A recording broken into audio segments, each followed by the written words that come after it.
वो माँ बाप की खिदमत में जुड़ेगा, क्योंकि उसको बचपन से सिखाया गया दीन के भीतर, धर्म के भीतर, कि माँ बाप के पैर के नीचे जन्नत दिया अल्लाह ताला ने। तुमको माँ बाप की खिदमत करना होगा, और जो माँ बाप की खिदमत करता उसको अल्लाह ताला उससे मेहरबान हो जाता, उससे खुश हो जाता, और हर तरफ वो तुमको देख रहा है। तुम ये मत सोचो कि तुमको देख नहीं रहा, वो हर पल तुमको देख रहा, तुम क्या कर रहे हो, तुम किस तरह से जी रहे हो, और एक दिन इसी का तुम्हारा हिसाब लिया जाएगा। और ये चक्कर में एक रूल्स बन गया, एक अपने जीवन में एक नियम आ गया, सत्यत्व का नियम आ गया, सच्चाई का नियम आ गया कि भाई कौन सी चीज हराम है और कौन सी चीज हलाल है। ये सारे नियम आ गए। इस्लाम बहुत कहते हैं कि बाल से बारीक है, और हमारे में समझने में और देखने में आता है। इस्लाम बहुत बारीक है, बारीक से बारीक चीज को जाग कर वो करता। अगर घर के भीतर भी उसको जाना है, आना है, तो भी वो कुछ पड़ेगा। घर के भीतर आने के लिए एक सोच रखेगा। अब जब घर के बाहर भी वो जा रहा, तो भी वो कुछ पड़ेगा। मेहमान के पास आएगा तो भी कुछ पड़ेगा। यानी हर बार उसकी एक संकल्पना बनी रही जिंदगी में। हर बार वो जागता है, जब उसको सोने का वक्त आए तो भी कुछ तो कुछ पड़ेगा। वो सोने के पहले नियत पड़ेगा, वो नियत करेगा, वो फिर सोएगा। ऐसे यूं ही नहीं नींद आ रही और वो सो गया। वो सोने से पहले कुछ बात को पढ़ेगा, दोहराएगा, फिर सोएगा, और जब उठेगा तब भी वो मालिक का शुक्र अदा करेगा कि आज दिन देखने मिल रहा। इस तरह से जागरूकता जीवन के भीतर भरा हुआ है। इस्लाम के भीतर इस्लाम बहुत सजगता है। इस्लाम के भीतर अब ये मौलाना कह रहा एजेंटगिरी की जॉब अच्छा है, बेमेहनत का पैसा अच्छा है, इस्लाम में नहीं है। इस्लाम के भीतर है ही नहीं। जब कोई बिल्डिंग बांधता है, जो कोई मुसलमान बिल्डिंग बांधता है, हाजी है, वो बिल्डिंग बांध रहा है, वो ये चाहता कि मैं अल्लाह लोगों को मैं सहारा दे रहा हूं, लोगों के लिए मैं अपना घर बना के दे रहा हूं, मुझे उनसे क्या ज्यादा पैसा लेना, बस मेरी मेहनत के मिल गए, बहुत हो गया। इसलिए मुसलमान जो है, साधारण मुसलमान जो सीधे मुसलमान है, वो इन नमाजी के ऊपर भरोसा रखते कि ये नेकी कमा रहा हमसे, हमको घर बांध के इसने दिया, ये नेकी कमा रहा। पर वो नेकी नहीं कमा रहा, वो तुमसे माल कमा रहा। इस तरह का जमाना बदल गया, इस तरह का इस्लाम बदल गया, और सभी ने बदले। बहुत कम लोग,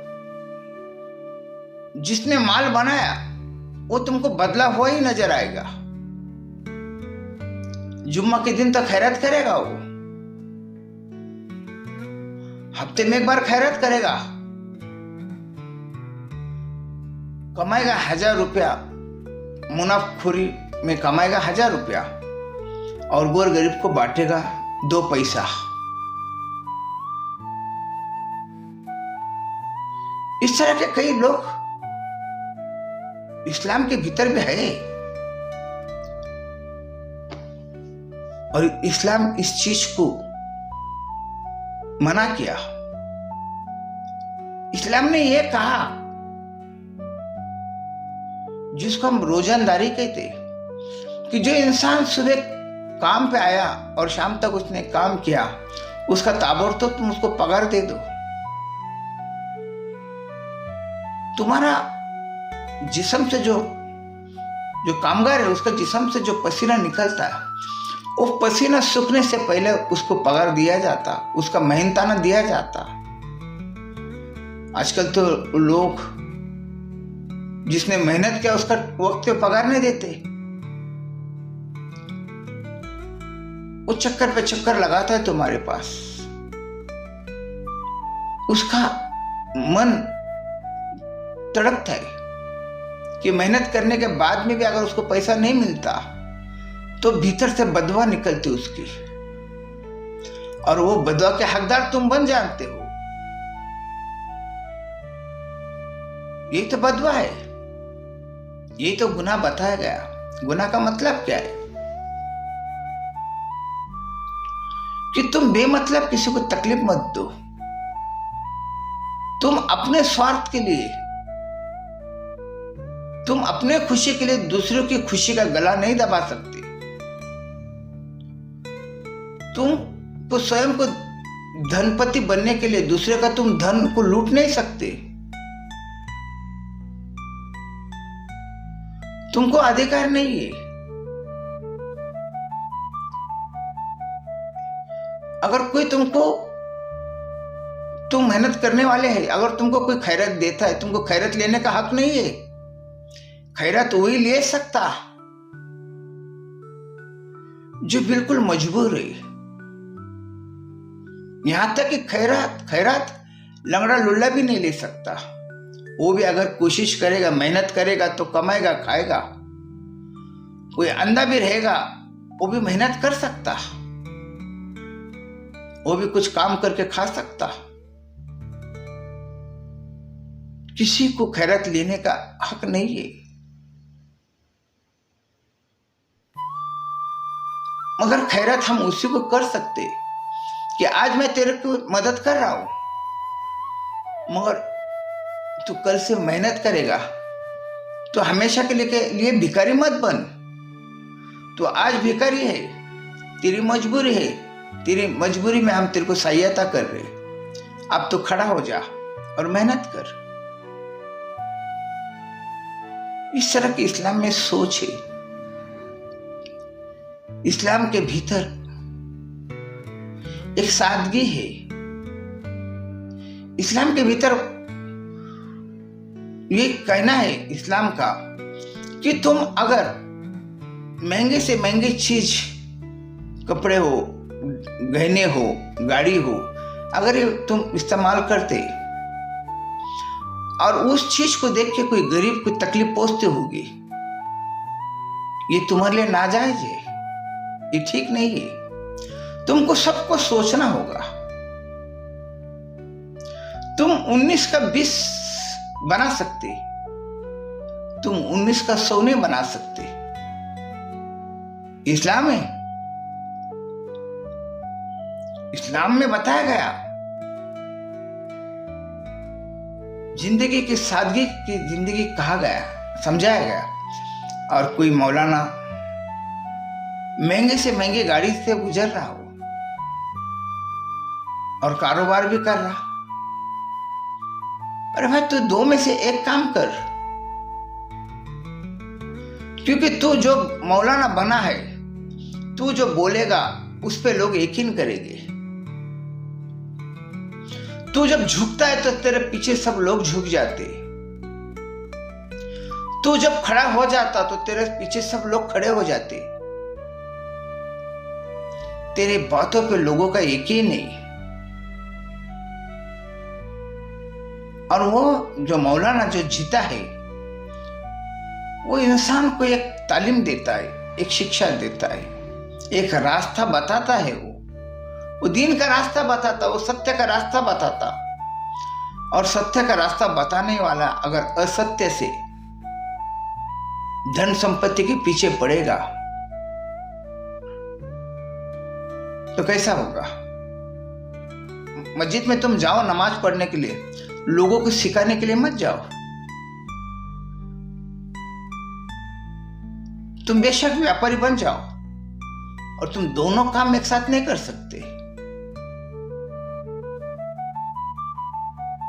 दोनों साथ एक काम एक साथ नहीं हो सकता, क्योंकि इस्लाम में जो मौलाना है वो बिल्कुल उसकी जिंदगी सादगी की है। क्योंकि मोहम्मद साहब के पास उस समय धन संपत्ति होते हुए भी उनकी जिंदगी एकदम सादगी से गुजरी, बिल्कुल साधारण थे। उनकी बेटी का वाकया मैंने सुनाया, हजरत बीबी फातिमा का मैंने वाकया सुनाया। उनके जिस्म के ऊपर 72 ठिगले का कपड़ा था। वो चाहे तो अपने बाप से मांग सकती थी, जिद कर सकती थी, मैं जिंदगी में जिद नहीं की, जिंदगी में कोई चीज मांगी नहीं। जो कपड़ा फटा हुआ करता था उसको सी के, और जब सिया भी नहीं जाता था उसको ऊपर दूसरा कपड़े का टिगला लगाती थी। जब एक पैसे वाले की बेटी थी, हजरत खतीजा की बेटी थी, बचपन में जिंदगी अच्छी गुजरी, धन संपत्ति में जिंदगी गुजरी, मगर जब सत्यत्व आ गया तो सच्चाई का स्वीकार की, और सच्चाई के भीतर एक पैगंबर की बेटी के जिस्म के कपड़े फटे हुए और उस सिए हुए कपड़े, मगर उसने नुमाइश नहीं की कि मेरा बाप पैगंबर है, मेरा बाप इस राज्य का राजा बन गया, हुकूमत उनके आ गई थी, मगर उनकी जिंदगी में उन्होंने मालो जार जमा नहीं किए, ना कोई महल बनाए, ना कोई बंगला बनाए, बिल्कुल जिंदगी साधारण की जिंदगी थी। गरीबों के साथ जिए, गरीब बनकर जिए, क्योंकि उस जमाने में गरीब की सहायता करने वाला कोई था नहीं। गरीब और गरीब होते जा रहा था, गरीब गुलाम बनते जा रहा था, गरीब बेचा जाता था, गरीब की बलि चढ़ जाती थी। उस समय गरीबों को हाथ देने के लिए मोहम्मद साहब आए, गरीबों को हाथ दिए, अपने खाने की थाली में गरीबों को बिठाए, बैठ मेरे थाली में, मेरे साथ खाना खा, मेरे साथ तू इबादत कर, कोई भेदभाव नहीं, अमीर के लिए वीआईपी पास और गरीब के लिए लाइन, वो अमीर हो या गरीब, सभी को एक निगाह से देखे, सभी को गले से लगाए, गरीब से गरीब इंसान को सम्मान दिए, मान दिए, ईश्वर का मार्ग दिए। उस जमाने में ईश्वर का मार्ग वही स्वीकारता था जो ब्राह्मण होगा, जो धन संपत्ति वाला होगा, वो ईश्वर के मार्ग में था, उसके लिए ईश्वर था, उसी के लिए मंदिर थी, उसी के लिए गिरजा था, गरीबों के लिए नहीं था। मोहम्मद साहब ने गरीबों के लिए मस्जिद बनाई, गरीब को कहा तुम बाहर से गरीब नजर आओगे मगर भीतर से तुम सम्राट बनो, वो इल्म आ जाए, बाहर से मत बनो तुम अमीर, भीतर से अमीर बनो, बाहर से मत बनो तुम सम्राट, भीतर से सम्राट बनो। इसीलिए तो मोहम्मद साहब के पास दो ही कपड़े थे, एक कपड़ा धोते थे और दूसरा पहनते थे, क्योंकि उनकी जिंदगी में उन्होंने बाहर की तरफ ध्यान नहीं दिए, उनका ध्यान भीतर की तरफ था, उनका ध्यान रूहानियत की तरफ था।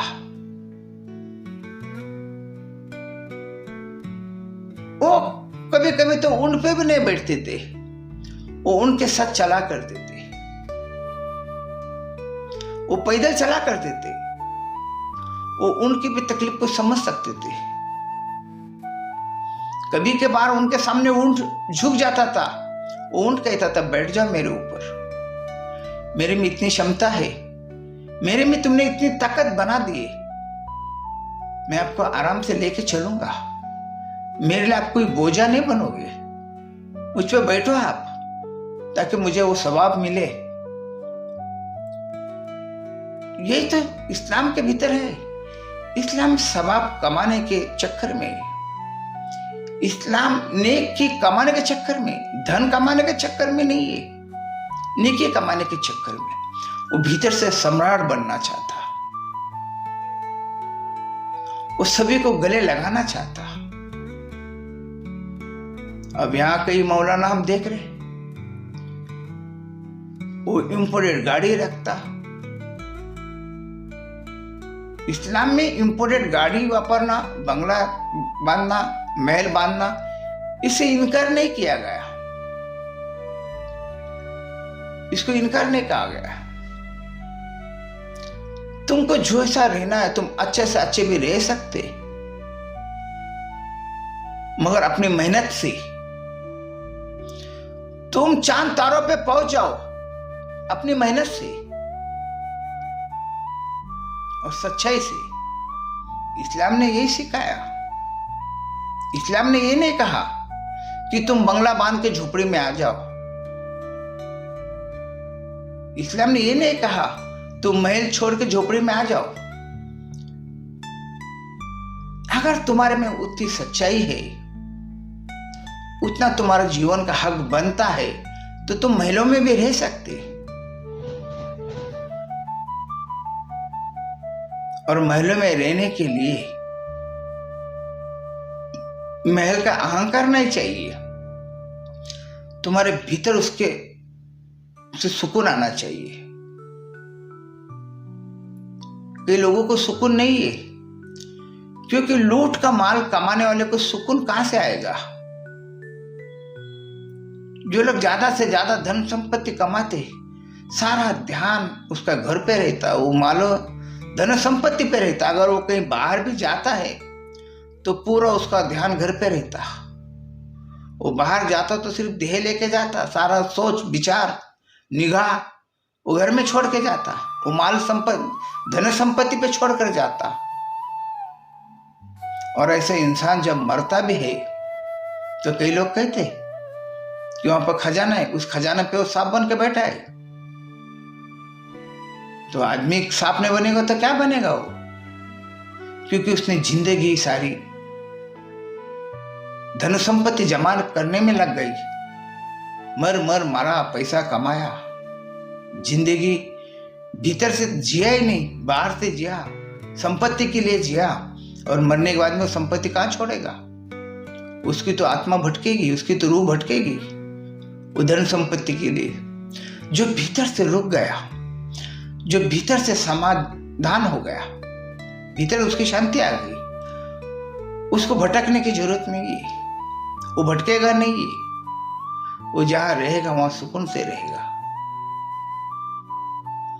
तो आज जो हम इस्लाम के ऊपर से जो बात कर रहे थे कि इस्लाम में बहुत बहुत सच्चाई है, और उस सच्चाई से जीने के लिए इंसान के लिए मुश्किल भी है,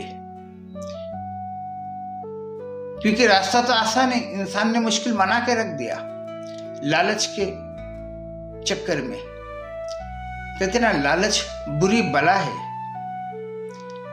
तो इंसान अगर लालच छोड़ दे, अपनी मेहनत का खाए, तो सारे इंसान के भीतर एक सत्व तो आ जाए, इंसान का जीवन भीतर से वो संत बन जाएगा, वो भीतर से वली बन जाएगा। बस आज इतना ही।